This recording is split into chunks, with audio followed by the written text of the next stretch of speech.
What's up, my friends? Nick here from the clubs, and today we're just going to have a brief conversation about the PGA Tour 2024, the schedule changes, kind of what's going on.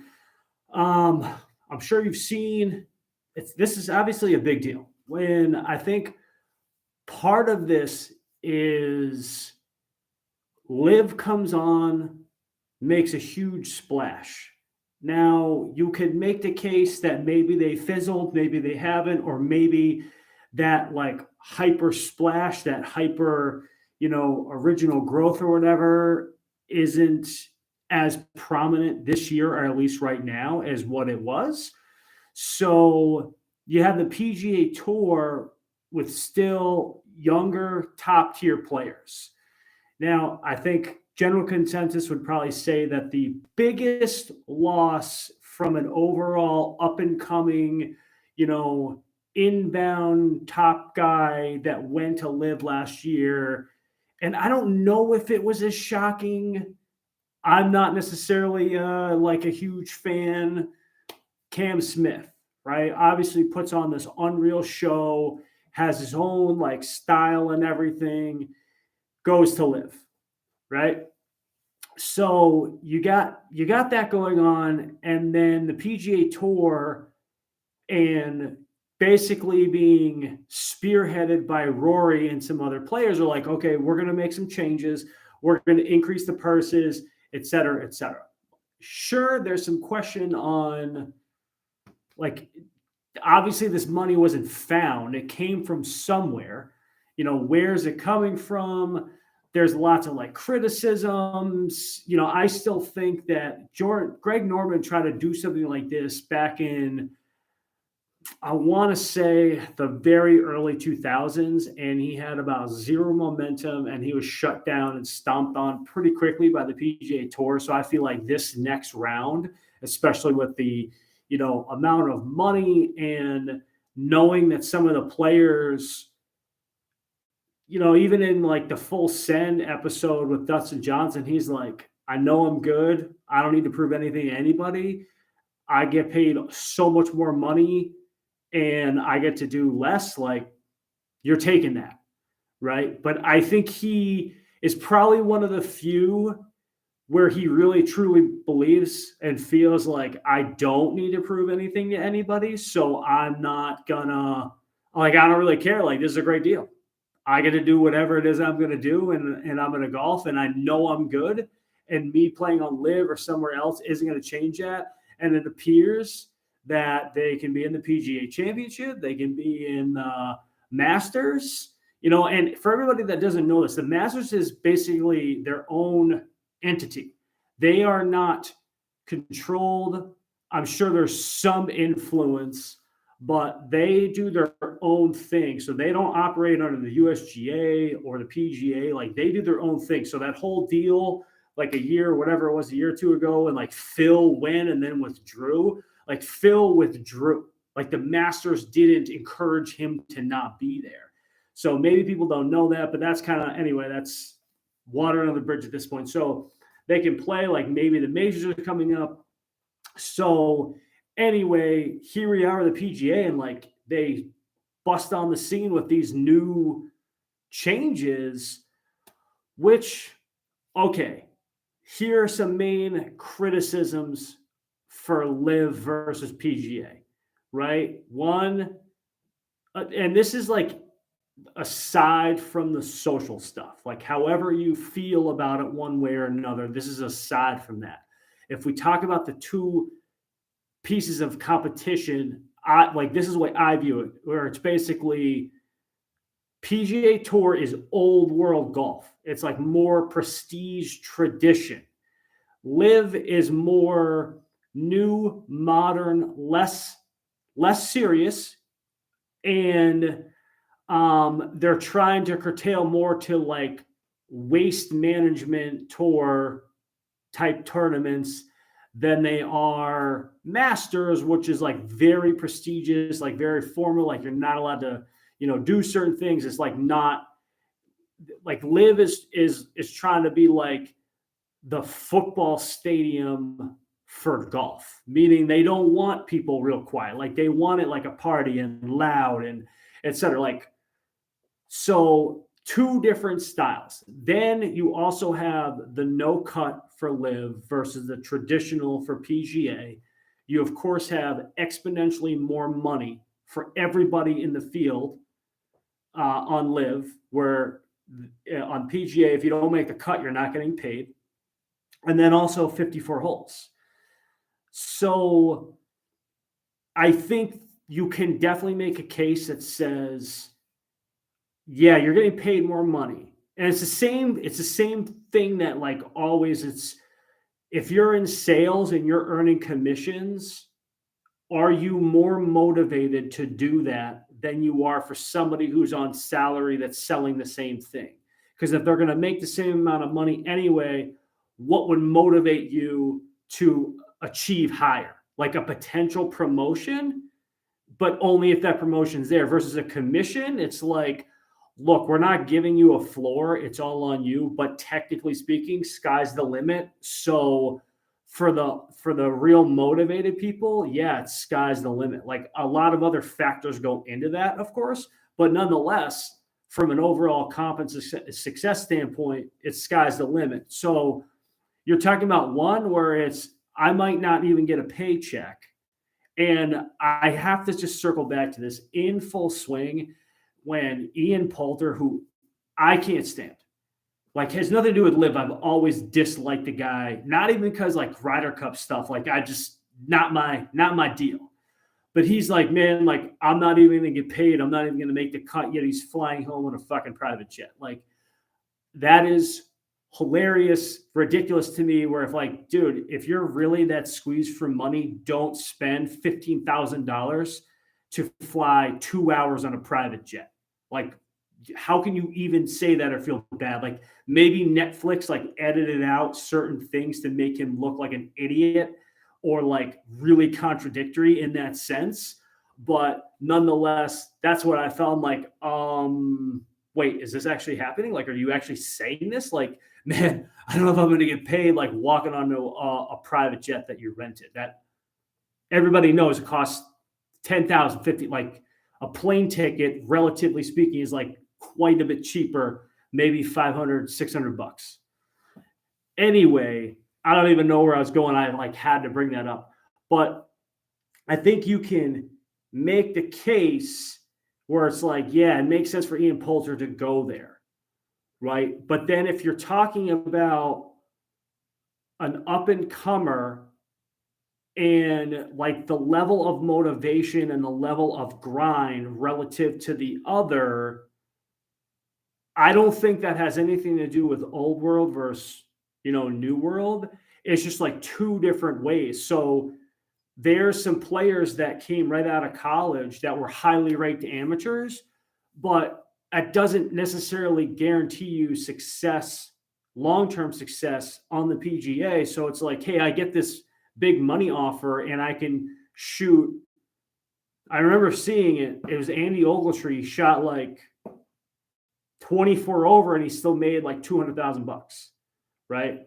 So if this is all relatively speaking, like 24 over as a pro at a high level is bad. 24 over as an amateur that's not a profession, but is like trying, like it can be good over 3 days. So it's all relative, just a preface. But hey, you have this, like it's understandable why you go there, because maybe you're saying like, look, the level of grind that I would have to do, and or you're talking with your team and you're getting this big carrot of money that has obviously something tied to it, because we've seen that, which we'll get to in a minute. But you go here and you do that, but you can't say that path is harder or is like on the same level as somebody who my ex-favorite golfer, Brooks, like Brooks didn't have the Justin Thomas, Jay Spieth route. Like Justin Thomas, Jay Spieth, very talented, but they had a lot more opportunity laid out in front of them. They still had to get it done, but they had those opportunities there, right? So there's still grind, but if you have like a Tony Finau, like his level of grind doesn't even, it's like in another galaxy relative to like a Justin Thomas or a Jordan Spieth. So obviously there's relative things, and but yeah, I mean it's interesting. So I think I'm digressing here on like the point of this conversation, which is the PGA Tour 2024. But anyway, circling back to Liv, you know, Liv is doing some good things. I like, for me, certainly I miss some of the players that were there. Like, I don't necessarily like the divide. I think on one end, yeah, it's like, well, you know, it's good. Like, you create competition, but quite frankly, for anybody who uses that, I've had some sort of comment like, I saw that some of the Live players are still suing to try to get like official world golf rankings, etc. And this is me personally. And it's like, I personally don't understand, because the way I view it as, look, you worked for a company, right? The bottom line is, yeah, they're independent on paper, but they're working in the PGA. Like, that's basically their employer, right? So you're working for X amount of years, and you get a new opportunity, and you go weigh them out, and you go take the new opportunity. Now you're saying, well, hey, WTF, old employer, so to speak, how come you're not paying me too, even though I don't work there anymore? Or you work for, okay, another instance, like you're a contractor and you're a 1099, and you contract out to a main builder and developer. Well, new developer comes along and goes, hey, I'm going to pay you a bunch of money, and this is what I want. You get to work less. You're like, yeah, great. So there's either some downtimes, or another really big project comes along with your old developer. And you go, hey, can I do work for you? And the old developer goes, no. You're going to sue him for that? That's like sort of in line, which is like kind of like the majors. It's not like you're only fighting to get back into the majors, right? So you're fighting back in to get to the majors, but they're being like, hey, no, like you went this route. The majors are, 4 times a year. And we're saying, no, like if you earned a spot or whatever, like should your exemptions be taken away? No. But I think it's like, if you're doing something else, sure, you're a pro golfer, right? So pro golfers can go into any, pro or open tournament, et cetera, they qualify. So, hey, great. If they're going to qualify for it, all right. But if you don't have an exemption and you dropped out of the world golf rankings because this new developer or this new tour happens to be Live, like isn't recognized, well, then I just view it as, some degree, for the most part, is like you're complaining about having your cake and not being able to eat it too, which I personally think is like ridiculous. It's like, and I also view it as, you said, I don't want old world golf anymore. I'm going to go to the new spot, and the new spot for X, Y, and Z. But like, I want to be able to pick and choose on what I want old world golf. Maybe you might say, and circling back to this comment I made like a week ago, somebody's like, well, the PGA Tour has you, actually it was a she, you had the PGA Tour has you wrapped around that way of thinking, their way of thinking. I'm like, yeah, let me call the PGA and before I respond to you and let you know what they tell me to say. No, I feel this way personally. Like, it would be the same way as Live. Like, I just like I don't get it. Here's a check for $50 million. yeah, great. Like, but like I kind of want to still do this. It's like there are trade-offs in life in anything that you do. And if you trade something off and then you feel like backtracking on it, and then you feel entitled to be able to backtrack, like I think that's ludicrous. Like I don't think that that's like okay. It's the same thing as, yeah, well, like what the fuck, man? Like I can't have my cake and eat it too. It's like, no. And if you can, like if you can, great. But if you can't, it's not like, I don't personally think that you have a foundation to stand on to complain about it. So anyway, circling back to the PGA Tour 2024, I think this is a bad move, right? So I do think that for guys who at one point were like, let me break into the top 50 or let me break into the top 100, like this really opens a door for me. I get into the playoffs for the first time and I can accelerate. And like that is like a big, big deal that people can do. But it's obviously really hard. You got to grind all season. You got to get your breaks, et cetera, et cetera. So PGA Tour goes, okay, now we're going to have these designated events where we get the top players in these certain events. Hey, great. This is good, right? I think that's a good move, which is happening this year. They increase the purses. Okay, great. Like I think from an outside view, it's like the top guys who are winning aren't necessarily complaining or like have an issue with money.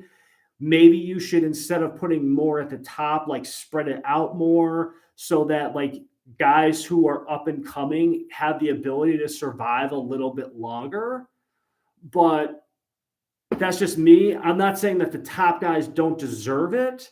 It's more just like, I don't think that you need to keep allocating to the top. It's like when actors go to, the Oscars and shit like that, they get fucking gift bags that are worth $100,000, right?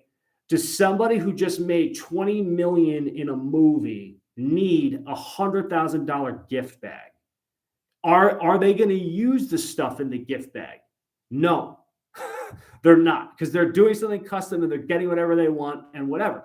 I'm not saying they don't deserve it. I'm just, if we're talking about like sort of stuff that doesn't make sense, it's the same type of thing. So now you have the top 50 guys, which are like on the PGA, I think with some of the break from the players, you have a pretty big talent divide, right? So there's like the top 20 or the top 10, let's even say the top 10, they're pretty far and above almost the rest of the field on any given basis. So, whether or not it's like precedent and winning or what they can play in, and also the amount of money where it's like, hey, I have more money, so like I don't need to play as many events.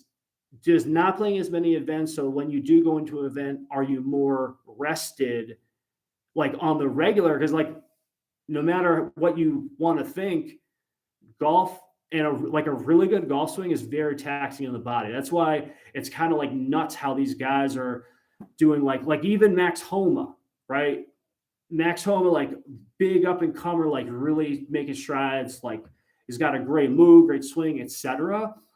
He's talking about like doing a workout pre-play, which I don't know. Like either my workouts are different or I'm just like, I don't like the feeling of working out and then going golf. I feel like too jellyish or whatever. But there's like a history and a precedent of lots of people doing this and then getting injured because you're just like beating the shit out of your body too much. And when you're really rotational or when you're fast, like these swings, the modern swing is built on not ever jamming up. So it's not necessarily tempo anymore. It's about moving very hard. So like as long as you're moving really hard, the ball, like you will have really good ball striking. It's when you slow down or try to like not swing as hard, that's when like shit goes awry, which is like, I know counterintuitive, but for example, Dustin Johnson, like when he's coming down the stretch or Brooks, like it's these guys are so well-oiled machines, and they're built around, I got to swing my ass off the tee, and the harder I swing, you've heard them say, the harder I swing, the more, straight it goes. Like, it's not going to fade as much. It's like a straight ball. But if they slow down, or, rotation gets jammed up, that's when shit gets like all messed up. So my point of saying that is like, if you do what I guess a hard workout, like obviously we saw some of the insights on full swing.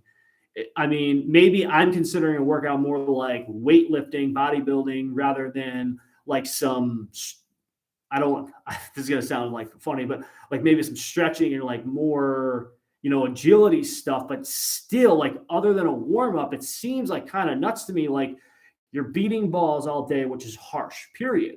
It's harsh on your, like, swinging is harsh on your knees. It's harsh on your pelvis. It's harsh on your feet. It's harsh on your wrist, like everything. And then, like, you're also going to go and work out and do this. Like, I mean, you could make the case like, well, hey, like, they have trainers and they're real good. Like, yes, that's fair.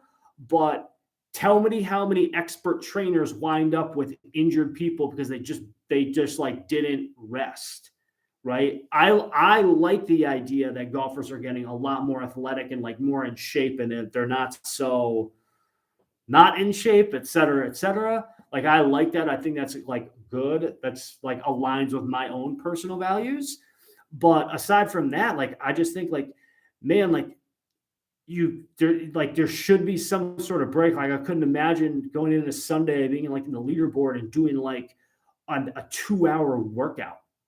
But again, like, maybe the workout is different from what I am thinking the workout is. But anyway, so circling back to the schedule. So I think overall, I don't know if I'd work out before golf. In my opinion, that would be most definitely. Yeah, no, I agree. I think that,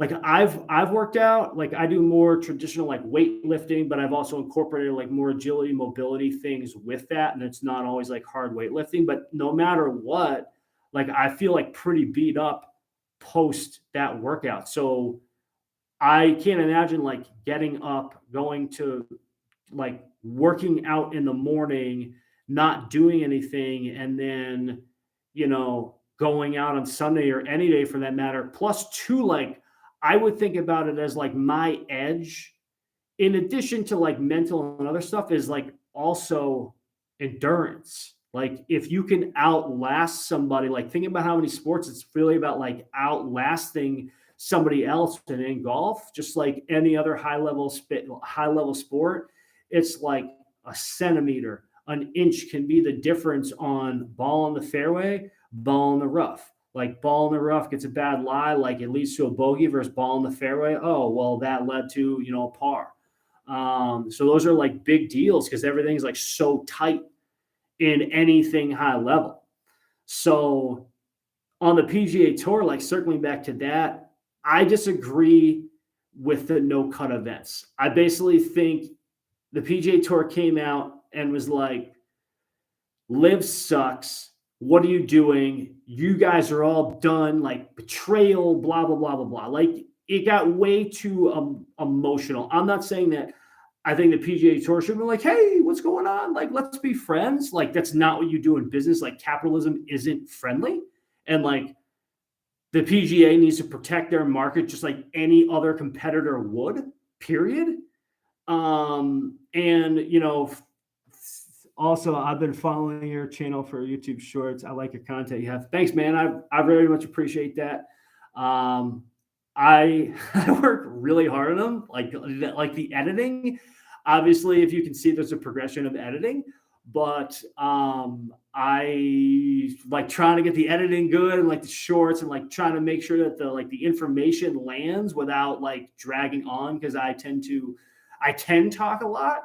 But I thank you so much. I really appreciate it. Yeah, so like, it's interesting, circling back to the capitalism piece, is like, oil money funds live. Live lawyers go, well, the PGA is making it really hard for us to not survive, but like it's driving up costs. Like this is a ludicrous comment, even coming from lawyers, because the oil business, there's like corporate espionage, sabotage, like burning out other oil fields, et cetera, et cetera. I'm not even talking about the social piece. I'm just talking about straight up like energy industry. The energy industry is like crazy, right? Especially at that level. Like, do you think that they dominated that market by being nice to their competitors? Absolutely, 100% no. There is no case that you can ever make, etc. So Liv comes out and they're saying this anyway. So PGA is like, okay, well, like you guys suck.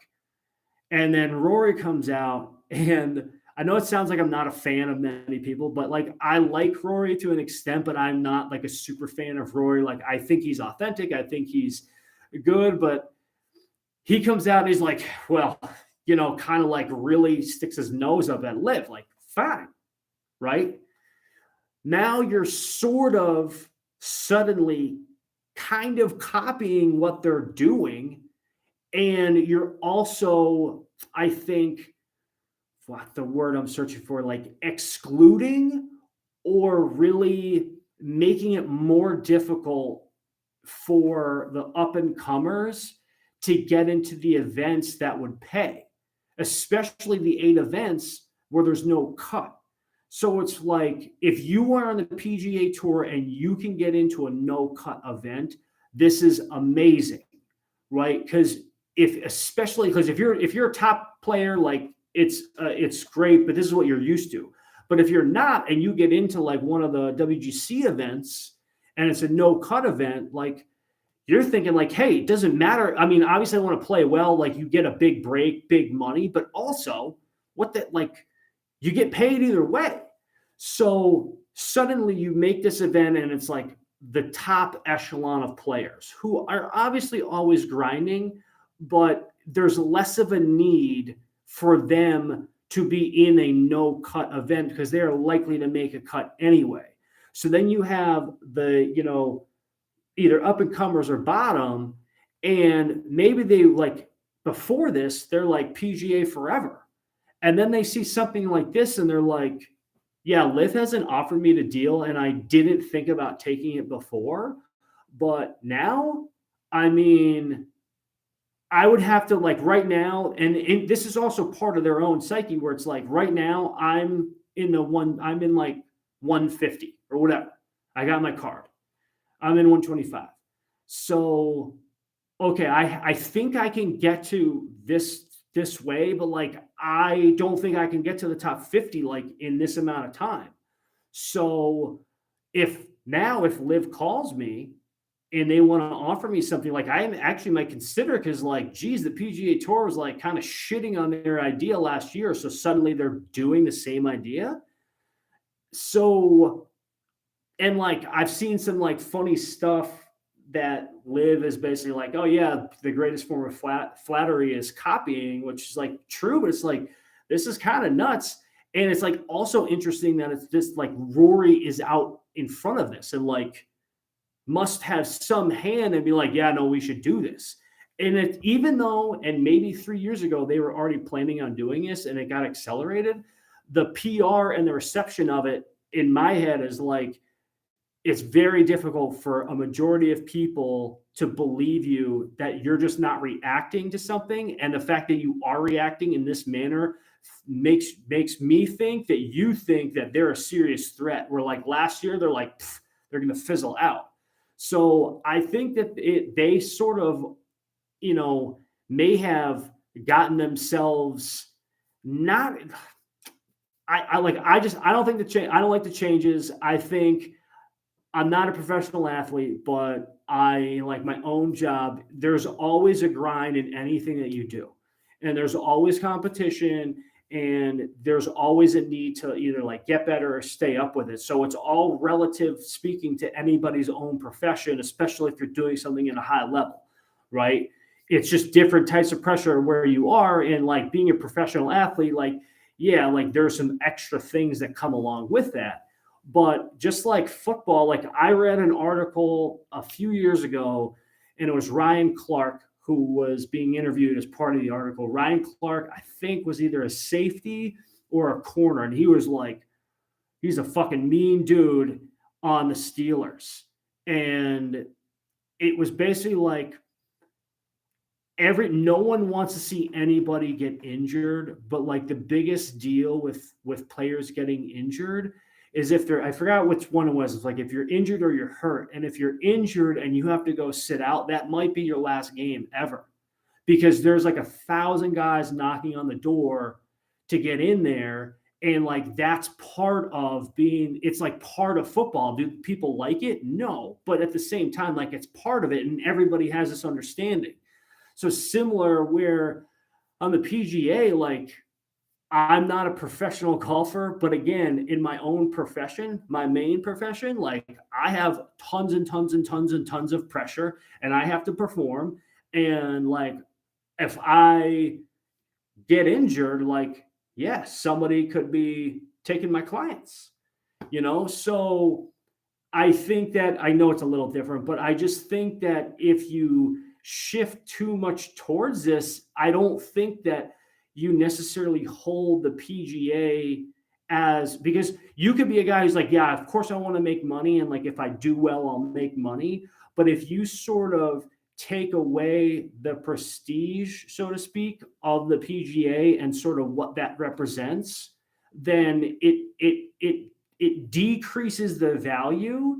And I don't know if it increases LIV's value, but it brings it more closer in line where it's like, I got to consider how much of a living I can make off this. I've been on tour for 2 years. Like I'm slowly grinding up, like I'm going to get my break. But now there's 8 events that like, as of right now, I'm not even going to be a part of. So 8 weeks for you, I think it's 8 events. Yeah, 8 weeks for you. If they're not playing elsewhere, that could be, you know, that 50% of that could be tournaments otherwise that you would be able to get in and qualify for and potentially make money.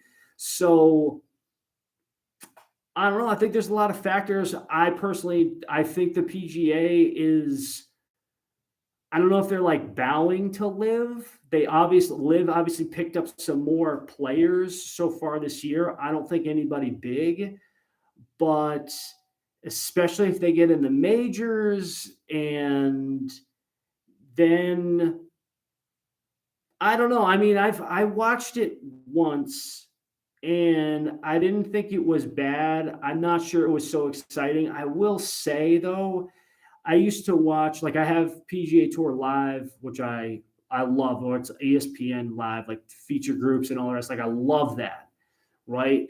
But I think that it's maybe a little less exciting. I don't know, like especially from the split. Like I think overall net, it's been a negative for golf.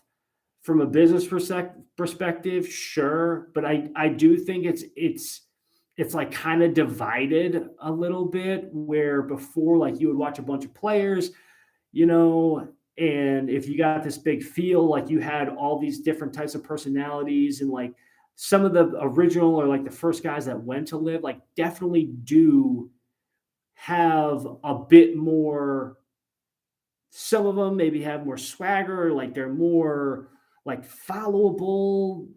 Like there's still tons and tons and tons of talent on the PGA. And quite frankly, I think the PGA would win over LIV right now, only because I think the pressure of winning from the PGA's perspective would be quite a bit higher. But I think some of the replacements, so to speak, on who Justin Thomas and Jordan Spieth were always like the guys, especially Jordan Spieth.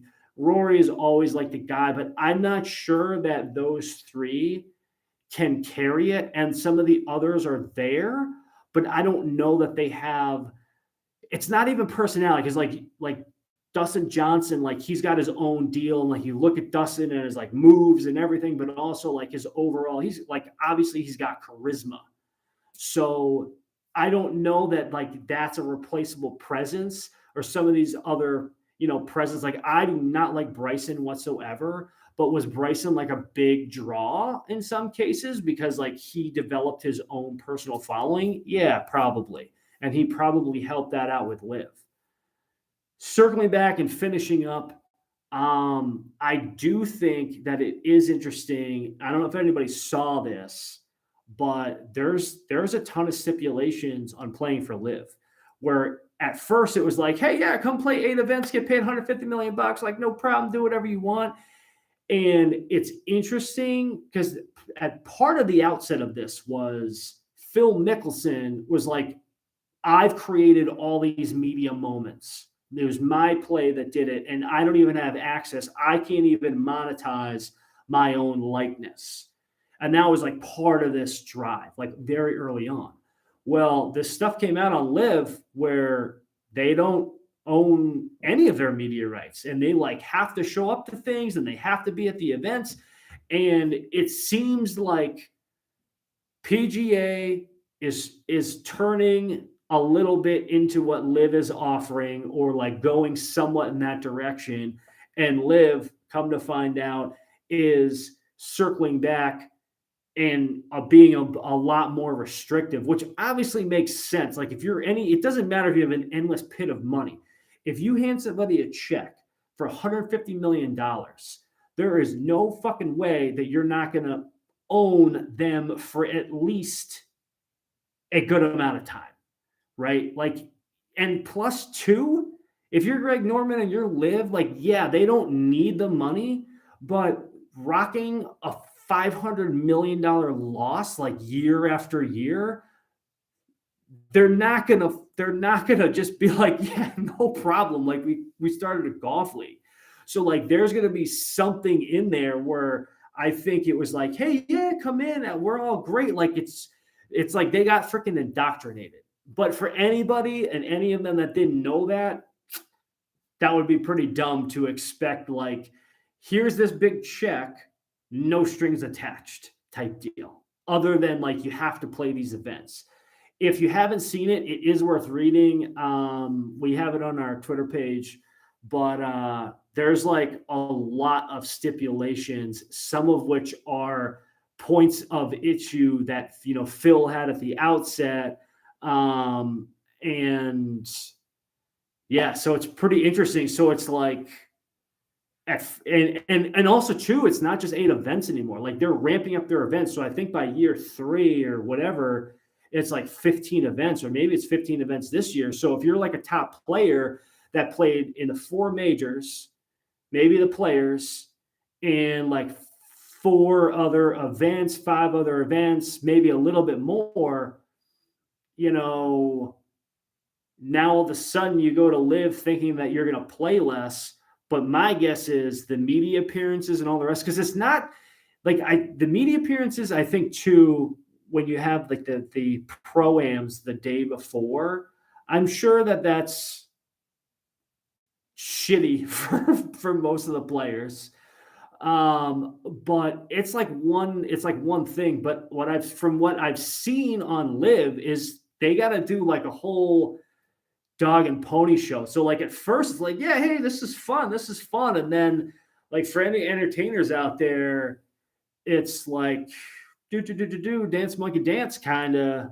And I know it's like similar to Liv, but I think that the amount of freedom that was sort of expressed at first, and maybe the players did know this, but at least publicly, the amount of freedom that was expressed at first is like not there anymore. So anyway, I appreciate everybody for tuning in. Tim, thank you so much again for your compliments and your comments.